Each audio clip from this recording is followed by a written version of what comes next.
কদিন বাদে বাদেই পাখির এই লালু হুলু ববি এগুলোকে পরিষ্কার করতে হয় আমাকে, নাহলে তো নোংরা হয়ে যায়। আর কদিন বাদেই পয়লা বৈশাখ, ঘরদোর সাফাই পর্ব তো শুরু হয়ে গেছে।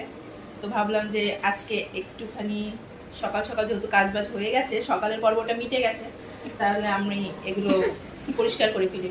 এখন ভিজিয়ে রাখবো, দুপুরের দিকে কেচে দেবো, তাহলে শুকিয়ে যাবে, তাই না? আর এগুলো নিয়েই যখন সব সময় আমার পাখি থাকে, তো এগুলো তো একটু পরিষ্কার পরিচ্ছন্ন রাখতে হয়। এবার অনেকদিন বাদে কাটছে, এজন্য বেশি নোংরা হয়ে গেছে। তুমি কি এগুলো কাচবে? এগুলোকে ছান করাবে?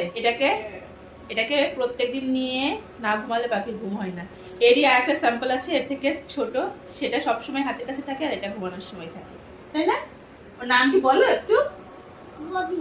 ওর নাম ববি, তাই? আর ঘুম থেকে উঠে কিন্তু সাজগোজও হয়ে গেছে, যে হেয়ার ক্লিপ দিয়ে। কাশি হয়েছে? মৌমাছি কোথা যাও নাচি নাচি, মৌমাছি মৌমাছি কোথা যাও নাচি নাচি, দাঁড়াও না একবার ভাই, ওই ফুল ফোটে বনে, যাই মধু আহরণে, দাঁড়াবার সময় যে নাই,